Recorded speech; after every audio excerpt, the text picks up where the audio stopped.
ഈശോയിൽ സ്നേഹം നിറഞ്ഞവരെ, പെന്തക്കോസ്തയുടെ ഏറ്റവും അടുത്ത ദിനങ്ങളിൽ എപ്രകാരം പ്രാർത്ഥിച്ചൊരുങ്ങണമെന്ന് ഈശോ വചനത്തിലൂടെ നമ്മളെ ഓർമ്മപ്പെടുത്തുകയാണ്. പരിശുദ്ധാത്മാവിൻ്റെ വലിയ അഭിഷേകം സ്വീകരിക്കുവാനായി നമ്മൾ എപ്രകാരം ഒരുങ്ങണം.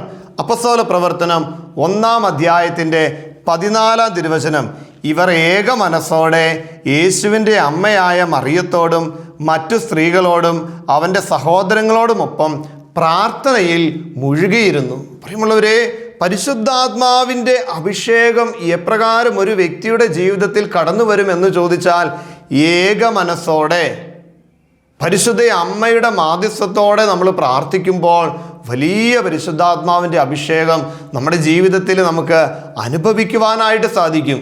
ഈശോ പറയണ, ഏക മനസ്സോടെ കുടുംബത്തിൽ ഭാര്യ, ഭർത്താവ്, മക്കള്, മാതാപിതാക്കൾ എല്ലാവരും ഒരുമയോടെ പ്രാർത്ഥിക്കുമ്പോൾ, സമൂഹത്തിൽ സമൂഹാംഗങ്ങൾ ഒരുമയോടെ പ്രാർത്ഥിക്കുമ്പോൾ, ഇടവകയിൽ കൂട്ടായ്മയിൽ ഒരുമയോടെ പ്രാർത്ഥിക്കുമ്പോൾ, ഏക മനസ്സോടെ ഒരേ ഹൃദയത്തോടെ ദൈവത്തിൻ്റെ സന്നിധിയിൽ നമ്മൾ പ്രാർത്ഥിക്കുമ്പോൾ ആ പ്രാർത്ഥനയ്ക്ക് ഇരട്ടി കരുത്തുണ്ട്.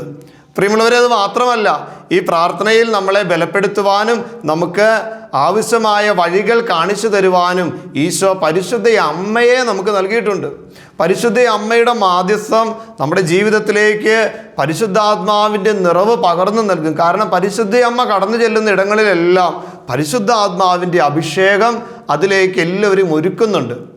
എലിസബത്തിൻ്റെ ഭവനത്തിൽ കടന്നു ചെല്ലുമ്പോൾ ഇതാ എലിസബത്തിൻ്റെ ഉദരത്തിലായിരുന്ന ശിശു പരിശുദ്ധാത്മാവിനാൽ നിറയപ്പെടുകയാണ്.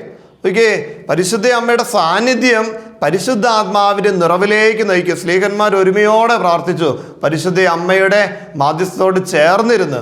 ഓക്കെ, അവിടെയും പരിശുദ്ധാത്മാവിൻ്റെ അഭിഷേകം. ഒരമ്മയ്ക്കറിയാം തൻ്റെ കുഞ്ഞുങ്ങൾക്ക് എന്താ വേണ്ടതെന്ന്. അപ്പം പരിശുദ്ധ അമ്മ നമുക്ക് ഏറ്റവും കൂടുതലായി ഈശോയുടെ പക്കൽ നിന്നും വാങ്ങിത്തരുന്ന ഒരു വലിയ കൃപ, അനുഗ്രഹം എന്ന് പറയുന്നത് പരിശുദ്ധാത്മാവിനെയാണ്. നമുക്ക് പ്രാർത്ഥിക്കാം. നമ്മളും ഏറ്റവും അധികം പ്രാർത്ഥിക്കുന്നത് അമ്മയുടെ മാധ്യസ്ഥം യാചിച്ചാണല്ലോ. ജപമാല മണികളിലൂടെ പരിശുദ്ധ അമ്മയുടെ വലിയ മാധ്യസ്ഥം യാചിക്കുമ്പോൾ ഒരമ്മയ്ക്കറിയാം തൻ്റെ കുഞ്ഞിന് എന്നാ വേണ്ടതെന്ന്. ഒരു കുഞ്ഞ് സങ്കടപ്പെട്ടിരിക്കുമ്പോൾ, വേദനിക്കുമ്പോൾ, കരയുമ്പോൾ, അസ്വസ്ഥപ്പെടുമ്പോൾ അമ്മയ്ക്കറിയാം എങ്ങനെ ആശ്വസിപ്പിക്കണമെന്ന്. അതുപോലെ നമ്മുടെ ജീവിതത്തെ പരിശുദ്ധാത്മാവിൻ്റെ നിറവിലൂടെ ആശ്വസിപ്പിച്ച് പുത്തൻ അഭിഷേകത്തിലേക്ക് നയിക്കുവാൻ പരിശുദ്ധ അമ്മ നമ്മുടെ കൂടെ ഉണ്ടെന്ന്. അമ്മയുടെ വലിയ മാധ്യസ്ഥം നമുക്ക് ഈ ദിവസങ്ങളിൽ പ്രത്യേകമായിട്ട് പ്രാർത്ഥിക്കാം. കൂടുതൽ ജപമാല ചൊല്ലിയും അമ്മയുടെ മാധ്യസ്ഥത്തോട് ചേർന്ന് നിന്നും പ്രാർത്ഥിക്കുമ്പോൾ ഉറപ്പായും പരിശുദ്ധാത്മാവിൻ്റെ വലിയ അഭിഷേകം ഈ പെന്തക്കോസ്തയിൽ സ്വീകരിക്കുവാനായിട്ട് നമുക്ക് സാധിക്കും. നമുക്ക് പ്രാർത്ഥിക്കാം. പരിശുദ്ധ അമ്മയുടെ മാധ്യസ്ഥത്തിലേക്ക് നമ്മുടെ എല്ലാവരുടെയും ജീവിതങ്ങളെ, കുടുംബത്തെ സമർപ്പിക്കാൻ, പ്രത്യേകിച്ച് ഏക മനസ്സോടെ ഒരേ ഹൃദയത്തോടെ ഒരുമയോടെ പ്രാർത്ഥിക്കുവാൻ അമ്മ മാതാവേ ഞങ്ങൾക്കായി മാധ്യസ്ഥം അപേക്ഷിക്കണമേ. പരിശുദ്ധാത്മാവിൻ്റെ നിറവിലേക്ക് അമ്മയെ ഞങ്ങളെ കൈപിടിച്ച് നയിക്കണമേ എന്ന് പ്രാർത്ഥിച്ചുകൊണ്ട് ഭക്തിയോടെ ഈശോയുടെ ആശീർവാദം നമുക്ക് സ്വീകരിക്കാം. പരിശുദ്ധ പരമദിവ്യ കാരുണ്യത്തിന് ആരാധനയും സ്തുതിയും പുകഴ്ചയും ഉണ്ടായിരിക്കട്ടെ.